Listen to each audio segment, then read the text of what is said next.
Hey guys, Pelican here. Welcome to my Magicka Templar PvP setup for the Waking Flames patch. This is a very well-rounded Magplar build. It has very high healing, good pressure, strong sustain, and it's also surprisingly mobile. In this video, I'll be going through my full setup, as well as suggest any alternatives that you can run. Timestamps are in the description, and without further ado, let's get into the video.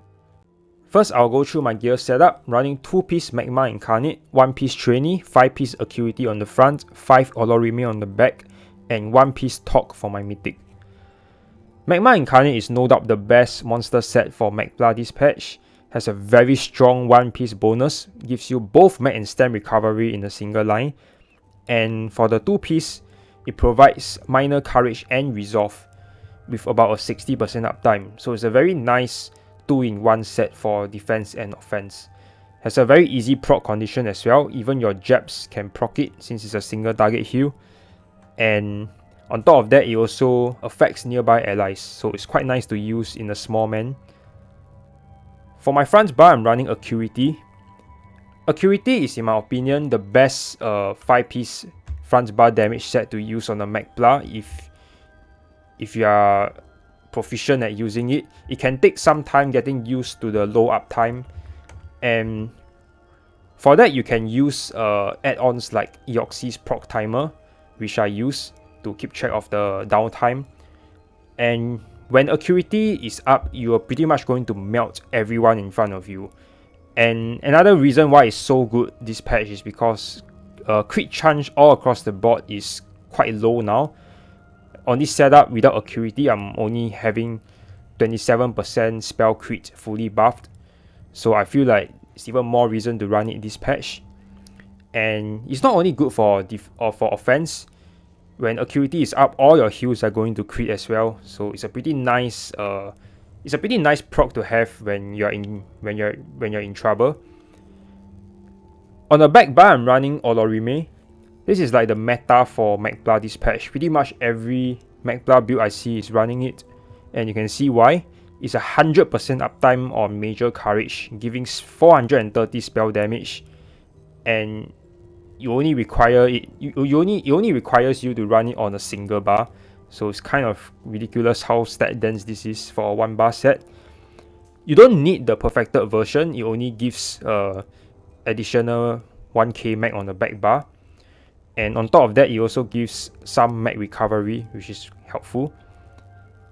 And for my Mythic, I'm still running Talk on Magplar, which might seem a bit unusual at first. Talk is kind of designed for builds like Stamblade and Magsock, but I still find it very useful in open world on the Magplar.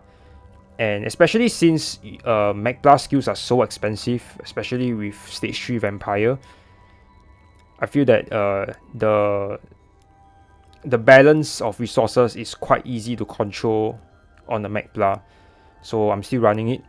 And finally, I have 1-piece Trainee, which is just to fill up the additional slot I have. It gives 1 line of HP. For my armor setup, I have 4 light, 2 heavy, and 1 medium, and it does matter how you allocate those pieces. Your chest piece should always be heavy since it's the most resist, and your hands and waist should always be light since they give the least. For the armor traits, I'm running 2 well-fitted, 2 reinforced, and 3 impen. But after some testing, I feel that it's better for me to swap out this for another well-fit. As usual, make sure your reinforced is on your heavy chest piece. And it's really up to you how much well-fitted you want to run, depends on your playstyle, but I find that 3 is optimal for me. And for the enchantments, it's all tri-stack glyphs. For my jewelry, I'm running 2 infused and 1 swift, all spell damage glyphs. For the front bar, I'm currently running dual wheel, both maces, Nunhone on the main hand and Sharpen on the offhand. On the main hand, I'm running Absorb Stam Enchant for Sundered proc, which reduces resistance. For the offhand, I'm running Disease, mainly for the defile. But it's really up to you what you want to run on the offhand. You can run Flame, Poison, or Shock. All are good choices. And some of you might notice that in my latest 1vx compilation, I was running a 2-hand instead. But I recently swapped to dual wheel because I find it better to have more spell damage, since it really helps with healing on the front bar. So 2-hand works as well. In that case, just run a sharpened 2-hand more with absorb stem enchantment. And let me just show real quick. Yeah, this was a 2-hand I was using in the video. And finally, on the back bar, I'm running a powered resto with weapon damage enchantment. Depending on your playstyle, power and defending are both really good, but it really depends on your playstyle. I personally prefer powered because when I swap to back bar, I'm usually on low health, so I can instantly get a very fat Honor the Dead heal with powered. But if you're the type of player that likes to stay on the back bar more and tank damage, I think defending will be much better for you. So moving on to the alternatives. Instead of Magma Incarnate, you can choose to run Bloodspawn. It's still a very strong monster set for Magplar, especially since your ultimates are so cheap. You can spam them a lot more with Bloodspawn. And if you want a lot more damage, you can choose to run Balrog. But I personally don't like Balrog, since for the same reason as why I like Bloodspawn, the ultimate cost isn't that high, so you're not going to get a lot from Balrog unless you hold it in. Instead of Acuity, you can run Stones on the front bar for more penetration. It has a very high uptime open world, since you can always just set another enemy off balance when one of them already has the immunity. So in open world, you can get a really high uptime on Stones. And alternative is to run another alternative is to run Dark Convergence, which, as you guys know, is a very broken set. And if you're running Dark Convergence, I suggest taking out Toppling Charge for Trap Beast as your CC. Or maybe even Caltrops. Yeah, I think Caltrops is a better choice since you already have Minor Force. So I will take out Toppling as for Caltrops if I'm using Dark Convergence. But I refuse to run such a broken set, so currently I'm still running Acuity. I don't really recommend swapping out Olorime for anything else. It's just so good on the Magplar. But I guess if you don't want to farm it, you can choose to run Alchemist on the back bar. Just take note that Alchemist is currently bugged. You have to look at your opponent when drinking the potion to proc it. Yeah, it's quite stupid. And on top of that, since you're running Acuity, it might be a bit difficult to have both of your procs up at the same time and in the right scenario. So that's another reason why I don't recommend swapping out Olo, since it's 100% uptime. Now I'll go through my bar setup. On the front bar, I'm running Toppling, Japs, Living Dark, Purifying Light, Camo Hunter, and Crescent Sweep. Toppling Charge is your main CC, as well as Get Closer. It also applies off balance even if it is blocked. So in the event that your initial CC gets blocked, you can always follow up with a medium attack into Japs to stun them. And that's another benefit of running melee front bar instead of lightning staff. Another benefit of off balance is the sustain potential. If you are really low on resources of either kind, you can always just heavy attack an off balance enemy and it will restore twice the amount of resources. So overall, it's a very nice skill to have. Next up is Japs. This is your main spammable. It's quite different from a traditional spammable like surprise attacks. So if you're coming from a Stem Blade or Max Sword, it might take some time to get used to, and it also requires some aiming. But if everything lands, it's no doubt one of the strongest spammables in the game. Also applies a nice snare and heals you for a bit. It's also AoE, but that can be a downside because if you are trying to focus one guy in a group of people, there's a good chance that the main damage component won't be hitting the guy you're intending to focus. So that can be a downside as well. But yeah, on top of that, if all your Japs land, you also proc the Burning Light passive, so it does even more damage. And lastly, if the enemy is blocking, it will likely drain their stam a lot since it hits so fast. Next up is Living Dark. This is one of your main heals. You have 3 main heals on this build, so there's a lot of healing. But this is the strongest out of them, in my opinion.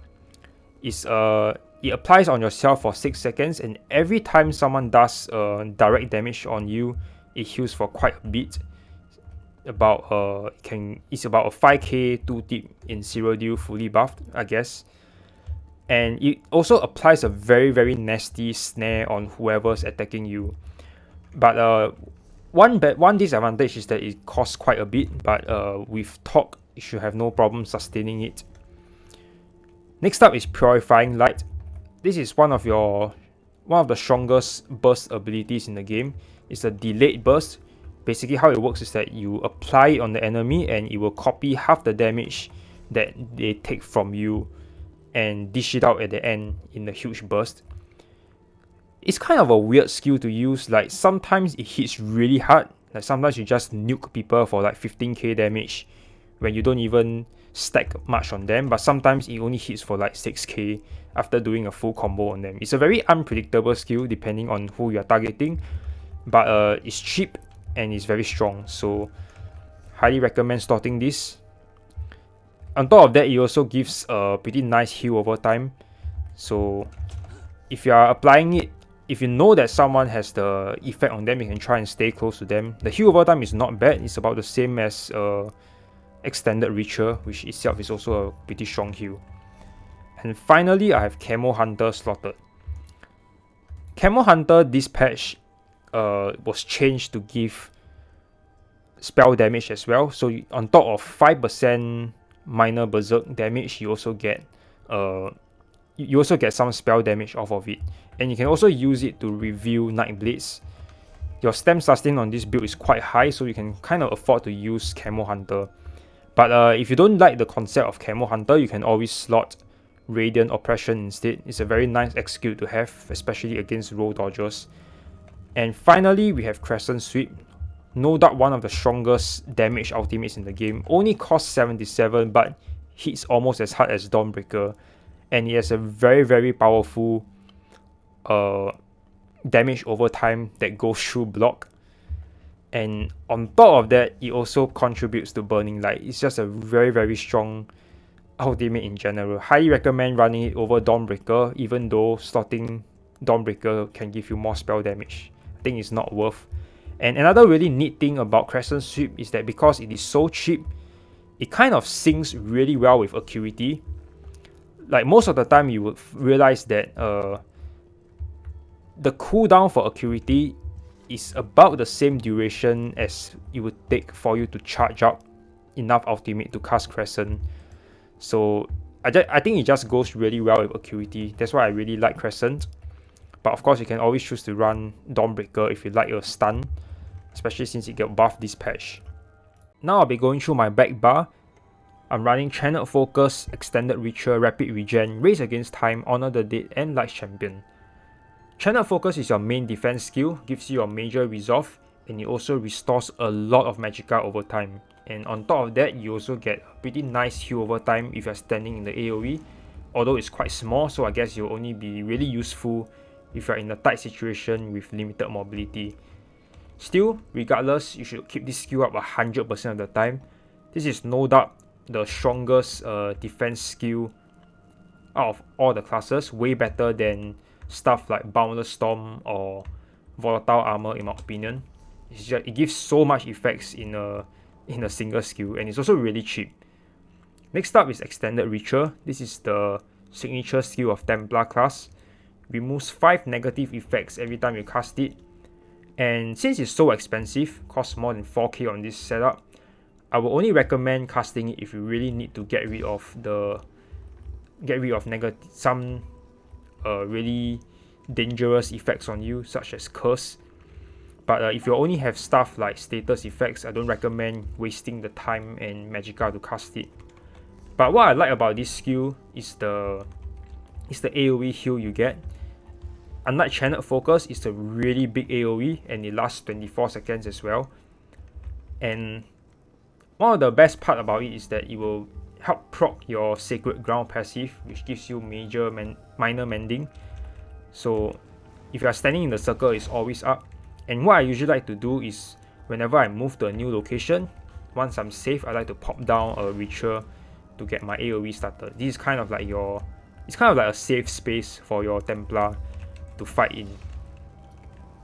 Next up is Rapid Regen. This is a very strong heal over time and is one of your main 3 heals. It's even stronger than Vigor and it lasts 5 seconds. However, some people don't really like rapid regen because especially if you're using it with Living Dark, because since it only lasts 5 seconds and Living Dark only lasts 6 seconds, it's kind of hard to keep up both if you're not rotating your skills very fast. So in that case, I recommend running the other morph, Radiating Regen. It heals for half the rate, but it lasts 10 seconds. So if you're having trouble keeping up rapid regen, I would recommend the other morph. And I will also recommend the other morph if you're running with more than 1 people. So next up is Race Against Time. This is your source of mobility. It gives you major expedition and minor force when you cast it, so it goes really well with our acuity setup. And some might argue that since we already have Purge and Gap Closer, you don't really need Race Against Time, but I feel that it's still very nice to have a source of immunity and major expedition. You're going to have to, if you're relying on Purge to get snares and immobilizations off of you, you are going to spend a lot of magicka doing that. So that's why I like Race Against Time. And on top of that, did my game just crash? Okay, whatever. On top of that, you also get a nice passive which gives you a damage shield whenever you block. And I'll just continue from here. Finally, we have Honor the Dead. This is your main it's one of your main heals as well, but it's instead of a heal over time, it's a burst heal. One of the strongest burst heals in the games, and it actually gets stronger when your health is low. But just like Ritual, it costs a lot more than 4k, and since it's a spammable heal, I don't recommend using it if you don't need it. Try to heal with your heal over time abilities as much as possible. Honor the Dead is kind of like a last minute resort if your health drops really low. And finally, we have Resto Out, aka Light Champion. This is a very nice defensive out to have, and it's also quite offensive as well, since it gives major force, which is 20% spell damage. So it's 20% crit damage. Goes really well with acuity, just like Race Against Time. Now I'll be going through the rest of the things. For my attributes, I have 44 mag and 20 health. That puts me at almost exactly 30k HP. For my mundus, I have the Atro for more mag sustain. For my food, I'm running Bewitched Sugar Skulls, which is just an improved tri-stat. And I'm also a stage 3 vamp. Stage 3 vamp is pretty much necessary for every solo PvP build out there now. Undeath passive is just too strong not to have. I think without it, even with so much healing on this setup, it will be almost impossible to survive multiple people. And I think it's totally worth sacrificing some sustain and taking more flame damage for. And other than that, for my potions, I'm running the standard spell power pots for major sorcery and prophecy. And when there are stem blades cloaking around, which there are a lot of now this patch, I like to run Essence of Detection. I only give out major prophecy, which is not a big deal because I still have acuity to rely on. So those are the 2 pots I'm running. And now I'll be going through my race. I'm a Breton, and there are 2 major reasons why I like Breton over High Elf. The first is the cost reduction. I think it's really nice to have on the Magplar since you're running so many expensive skills. And the next one is Spell Attunement passive. I think it's very relevant this patch because there are so many cancerous spell-based damage effects this patch, such as Dark Convergence, and there's a lot of other Magplars running around as well. And you're pretty much going to get 100% uptime on the bonus if you are attacked by multiple people, especially since there's the Flawless Ritual passive, which makes applying status really easy, as well as Destro Elemental Force passive. So it's pretty much going to be 100% uptime on this. But if you are If you don't want to run Breton, I recommend High Elf instead. If you're going High Elf, I recommend swapping Sugar Skulls for Clockwork Citrus to make up for the sustain, and also because you don't really need so much max stem when you have the High Elf stem sustain passive. And High Elf also gets a bit of resistance, particularly when you are jabbing or channeling crescent sweeps, you get 5% mitigation, and even when you are heavy attacking, regardless of what weapon type you're on. So those are the only two races I would really run. But other than that, make sure to have all your class passives, weapon passives, armor passives, and especially Undaunted and Siege passives as well. And with that, I'll move on to the CP. For the CP, I'll only be going through the slotted passives. I'll be going through them in order of importance for each tree. Starting with the blue tree, we first have Ironclad. This will reduce your direct damage taken.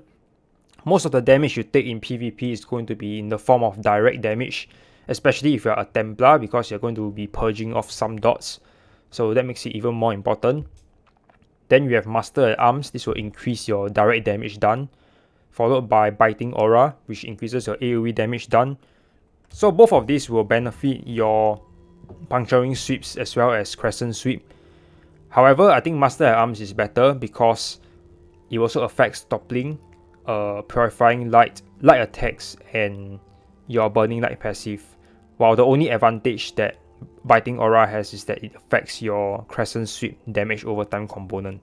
That's why I prefer Master at Arms first. And finally, we have Duelist Rebuff, reducing your single target damage taken. Even though it might not seem like it with sets like Dark Convergence and Hrothgar being so widespread, I still feel like most of my damage taken from experience in this patch is still in the form of single target, and that's why I choose to run it instead. But if you're running in group setups, I highly recommend Unassailable instead of Duelist Rebuff.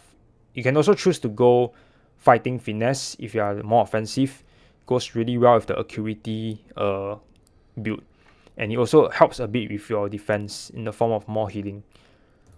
Next up for the red CP, we have Pain's Refuge. Now this might seem a bit unusual to run on a Magplar because purging will reduce the effectiveness of this passive. But I still feel that it's strong enough to justify, because especially when you're outnumbered, you're going to be you're going to have so many status effects applied on you that it will not really matter how much you purge. In fact, most of the time you won't have much time to purge more than once every 10 seconds or so. So I think this will still be very strong. And I also like to reason that if you have the time to purge, most likely you are not taking a lot of damage, and therefore you don't really need this passive. But if you're taking too much damage to purge, you have to spam Honor the Dead, then all the more you need Pain's Refuge to keep you alive. So that's just my reasoning for choosing Pain's Refuge on the Templar. Next up is Sustained by Suffering. This is pretty much just a better version of Rejuvenation, which got nerfed. And it's pretty much almost 100% uptime as well, since there's so many effects on you. Next up is Relentlessness. This will give you major protection for a short duration after you get CC'd.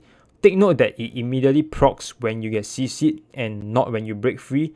So it is really nice for keeping you alive in the 1 second that you are very vulnerable when CC'd. So I think it's a really nice passive to have. And finally, we have Survival Instincts. Now this slot is kind of a flex spot. Survival Instincts isn't really needed on the Magplar, but I still really like it because it just reduces the cost of your dodge and break free by so much. But a lot of Magplars I know like to run Celerity. I think 10% movement speed, very very strong passive. If you're running Celerity instead of Survival Instincts, then I recommend dropping Swift, because you will be very near the speed cap if I'm not wrong, without Swift. And finally, for the green CP, not so important, I'm running Gifted Rider Wall Mount, Rational, and Steed's Blessing. I think the only important thing to take note is to have the Break 4 passive. Everything else is just up to you.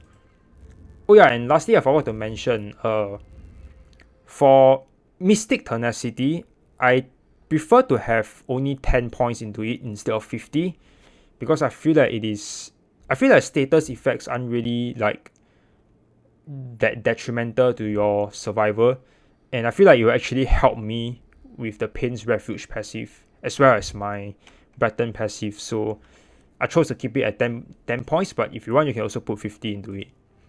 So that's all for the video. I hope you guys enjoyed it. Even without sets like Dark Convergence and Hrothgar, Magplar is very strong in all aspects of PvP this patch, and I'm sure that many of you will enjoy playing it. I'd like to give a huge thanks to Cloud Rest and Nextuality, as well as many others for helping me out with this setup. And this house also belongs to Cloud Rest. As usual, if you guys have any questions, feel free to ask in the comments below, and I'll see you guys in the next video.